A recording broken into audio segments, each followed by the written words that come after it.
नमस्कार, मी विशाल परदेशी. या बुलेटिनमध्ये आपलं सगळ्यांचं स्वागत. सुरुवात करतोय महत्त्वाच्या बातमीने. सहकारी साखर कारखान्यांच्या विक्रीवर सध्या विधानसभेत चर्चा चालू आहे. थेट जाऊयात तिथे. वर्ष झाली आता जो तो आपल्या आपल्या स्वतःच्या ताकदीवर काही वेगळ्या पद्धतीनं बँकांना सांगून त्या बँकेतनं कर्ज काढतात आणि ते कारखाने चालवतात. आणि बँकेच्या बद्दल बोलत असताना अनेक बँका कर्ज दिल्यामुळे अडचणीत आल्या. आज राज्य सहकारी बँकेचा गेल्या वर्षीचा नफा 380 कोटी रुपयाचा त्या ठिकाणी होता.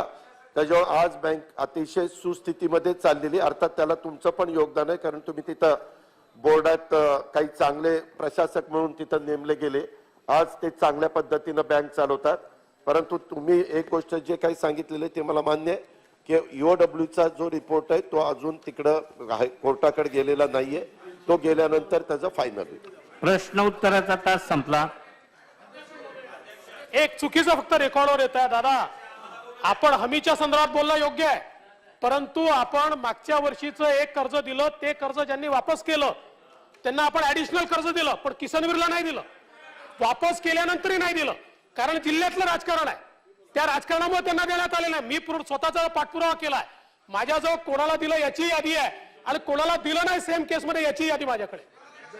हा, मंत्री महोदय. अध्यक्ष महोदय, इथं चुकीची माहिती पुढे येते.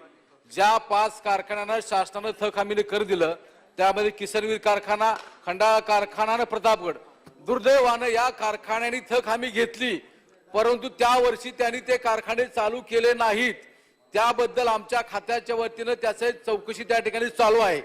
आणि दुसरं, सन्माननीय अजितदादा पवार साहेबांनी सांगितलं त्याप्रमाणे मी समाजसेवक अण्णा हजारे यांना भेटून सीआयडी चौकशी आणि जाधव समितीचा जो अहवाल आहे त्याची त्यांना माहिती अवगत करेन.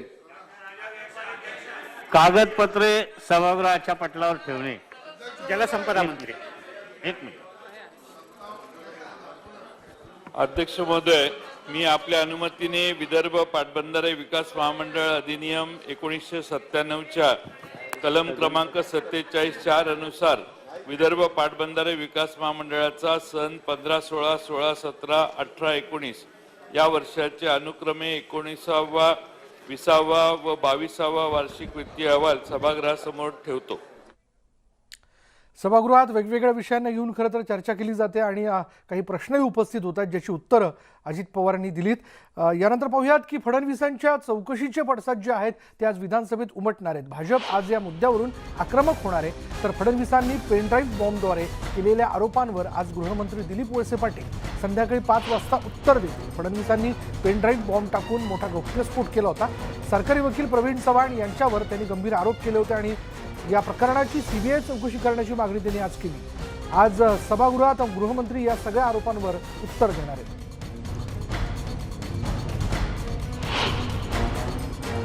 लक्षवेधीच्या नंतर उत्तर दाखवलेलं आहे, परंतु आता कोऑर्डिनेशन कमिटीची मीटिंग आहे. त्या मीटिंगमध्ये ठरेल किती वाजता उत्तर द्यायचं आणि उत्तरात काय असेल हे उत्तर ऐकल्यावरच तुम्हाला कळेल. त्यांच्याकडे किती बॉम्ब आहेत आणि ते कधी कधी कशावर फोडणार आहेत ते त्यांचं त्यांनाच माहिती.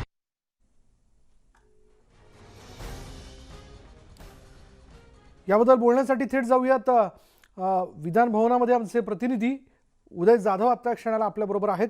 उदय, साधारण केव्हा, म्हणजे जे आरोप फडणवीसांनी केलेले आहेत त्या आरोपांवरती लक्षवेधीनंतर खरं तर उत्तर देतील गृहमंत्री अशी माहिती मिळते.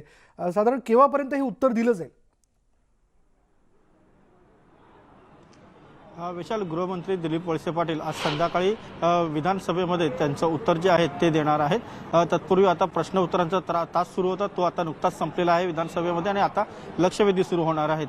महाविकास आघाडीमधील विविध पक्षांचे आमदारांच्या लक्षवेधी आहेत, त्याचबरोबर विरोधी आमदारांच्या देखील लक्षवेधी आहेत. अशा सगळ्या लक्षवेधी खूप मोठ्या प्रमाणात आहेत. त्या जवळपास संध्याकाळी 4 ते 4:30 वाजेपर्यंत चालतील आणि 4 ते 4:30 वाजेपर्यंत सर्व लक्षवेधी संपल्यानंतर गृहमंत्री दिलीप वळसे पाटील हे विधानसभेमध्ये विरोधी पक्षनेते देवेंद्र फडणवीस यांनी ज्या प्रकारे पेनड्राईव्हद्वारे गौप्यस्फोट केलेला आहे त्याला सर्वप्रथम उत्तर देतील. त्याचबरोबर राज्यातल्या कायदा आणि सुव्यवस्थेबद्दल देखील उत्तर देणार आहेत.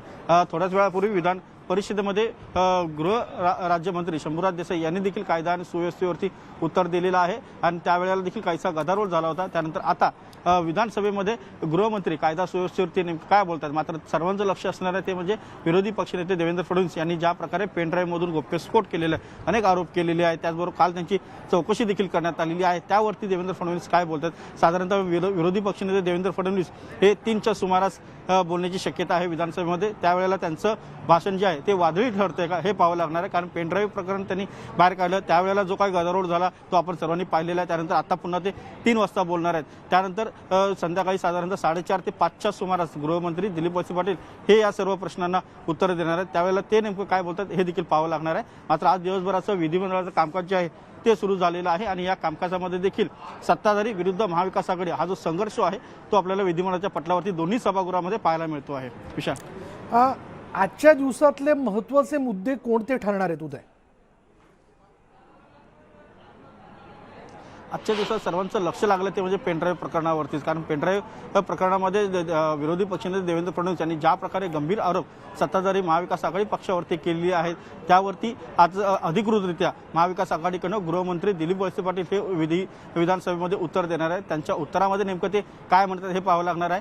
पेनड्राईव्हमधून विरोधी पक्षनेते देवेंद्र फडणवीस यांनी जे पुरावे मांडलेले आहेत, ऑडिओ क्लिप असतील किंवा व्हिडिओ पुरावे जे आहेत, सीसीटीव्हीचे फुटेज त्यांनी मांडलेले आहे, त्याचं फॉरेन्सिक चाचणी जी आहे ती करण्याची मागणी अधिकृतरित्या पटलावरती आणली जाते का, मग ते कधीपर्यंत पूर्ण होईल हे सगळं पाहावं लागणार आहे. त्याचबरोबर विरोधी पक्ष सातत्यानं आक्रमकपणे महाविकास आघाडीवरती अनेक आरोप करत आहे. त्याचबरोबर कॅबिनेट मंत्री नवाब मलिक यांच्या राजीनाम्याची सातत्याने मागणी करत आहे. आज देखील सकाळी विधानभवनाच्या पायऱ्यांवरती विरोधी पक्षांनी हातामध्ये बॅनर घेऊन नवाब मलिक राजीनामा द्या अशी सातत्याने त्यांनी आक्रमकपणे मागणी केलेली आहे. त्या मागणीचा दोषा जो आहे विधान परिषदेमध्ये आणि विधानसभेमध्ये हे सातत्याने लावून धरत आहेत. विधिमंडळामध्ये विविध कामकाज जे आहे ते देखील सुरू आहे. मात्र विरोधकांची आक्रमक धार जी आहे ती कॅबिनेट मंत्री नवाब मलिक यांनी राजीनामा द्यावा आणि त्याचबरोबर विरोधी पक्षनेते देवेंद्र फडणवीस यांनी ज्या प्रकारे पेनड्राईव्हमधून गोप्यस्फोट केलेला आहे त्या गोप्यस्फोटांवरती कारवाई करण्यात यावी या संदर्भात ते मागणी धरून आहेत. आता कालच जेव्हा विरोधी पक्षनेते देवेंद्र फडणवीस यांची चौकशी करण्यात आलेली आहे मुंबई पोलिसांकडून, त्या चौकशीतून नेमकं काय बाहेर पडलेलं आहे आणि त्याचबरोबर गृहमंत्री दिलीप वळसे पाटील आज संध्याकाळी उत्तर देताना नेमकं अधिकृत राज्य सरकारची काय भूमिका मांडतायत आणि पेनड्राईव्ह प्रकरणावरती ते नेमकं काय भाष्य करतात हे पाहावं लागणार आहे. त्याचबरोबर राज्यातल्या कायदा आणि सुव्यवस्थेवरती देखील ते बोलणार आहेत. राज्यातल्या कायदा आणि सुव्यवस्थेवरती देखील विरोधक अतिशय आक्रमकपणे आहेत. या सर्वांवरती गृहमंत्री म्हणून दिलीप वळसे पाटील आज काय बोलणार याकडे खरं तर सर्वांचं लक्ष लागलं आहे. धन्यवाद उदय या सगळ्या तपशिलाबद्दल. आपण बघतोय आजचा दिवस दोन्ही सभागृहांमधला म्हणजे विधानसभा आणि विधान परिषद या दोन्ही ठिकाणी वेगवेगळ्या मुद्द्यांना घेऊन विरोधक जे ते आक्रमक झालेले आपल्याला बघायला मिळतील. आपण जर पाहिलं तर आत्तापर्यंत फडणवीसांची चौकशी आणि नवाब मलिकांचा राजीनामा या मुद्द्यावरून भाजपनं विधिमंडळाच्या पायऱ्यांवर आंदोलन करत घोषणाबाजी केली. आरोपींसोबत व्यवहार करणाऱ्या मलिकांचा अजून राजीनामा का घेतला जात नाही असा सवाल भाजप नेत्यांनी उपस्थित केला.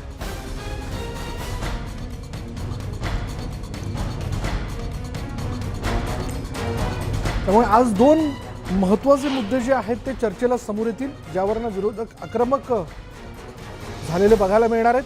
पहिला मुद्दा आहे फडणवीसांची चौकशी आणि दुसरा मुद्दा आहे पुन्हा एकदा नवाब मलिकांचा राजीनामा, ज्यावरती विरोधक अजूनही ठाम आहे. नवाब मलिकांचा राजीनामा घेतलाच पाहिजे अशी आग्रही भूमिका जी आहे ती विरोधी पक्षाने लावून धरलेली आहे आणि ज्यावरती खरं तर सत्ताधाऱ्यांकडनं थेट सांगण्यात आलेलं आहे किंवा अजूनही त्यांच्यावरचे आरोप जो नवाब मलिक यांच्यावरती लावण्यात आलेले आरोप हे सिद्ध होऊ शकलेले नाही. त्यामुळे राजीनामा घ्यायचा प्रश्नच या ठिकाणी उपस्थित होत नाही अशी भूमिका जी आहे ती सत्ताधाऱ्यांच्या वतीने मांडण्यात आलेली आहे. त्यामुळे आता 2 मुद्दे जे आहेत ते दुपारी लक्षवेधीनंतर पुन्हा एकदा चर्चेला समोर येतील.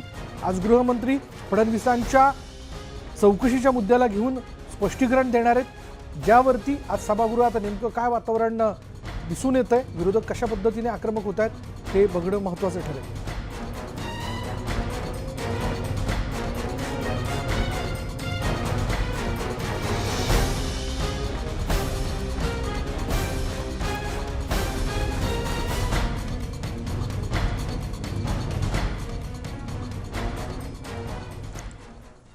पुढे पाहूयात मुंबईतील वांद्र्यामध्ये मनसेची महत्त्वाची बैठक सुरू असल्याचं कळतं. विभाग अध्यक्ष महिला पदाधिकाऱ्यांची ही बैठक आहे. खुद्द मनसे अध्यक्ष राज ठाकरेंच्या उपस्थितीत ही बैठक पार पडते. गुढीपाडवा, मेळावा आणि शिवजयंतीचं नियोजन कशा पद्धतीने असावं या मुद्द्याला घेऊन या बैठकीत चर्चा केली जाते. मनसे अध्यक्ष राज ठाकरे याविषयी सगळ्या कार्यकर्त्यांना मार्गदर्शन करणार आहेत.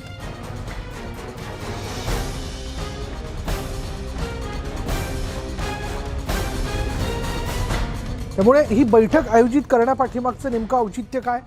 केवळ गुढीपाडवा, मेळावा आणि शिवजयंतीचं आयोजन याच विषयाला घेऊन या बैठकीत चर्चा होणार आहे का?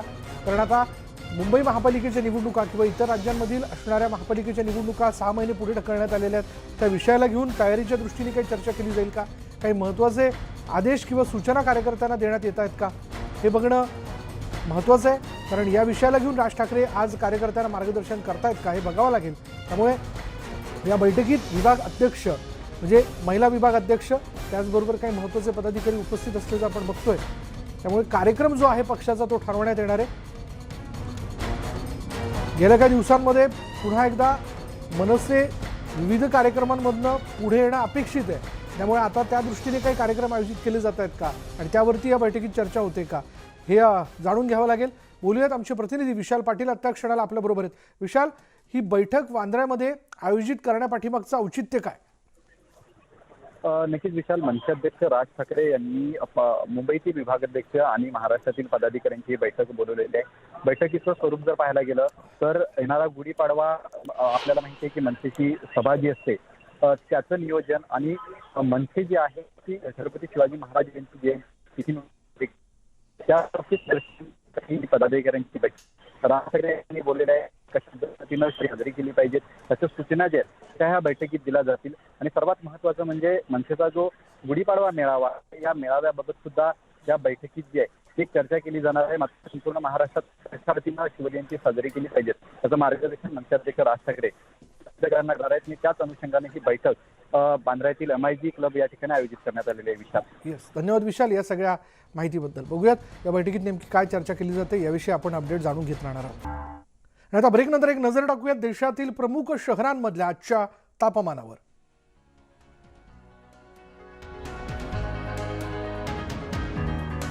इन गर्मियों में घर ले आए मैंगो एयर कूलर वाली ठंडक।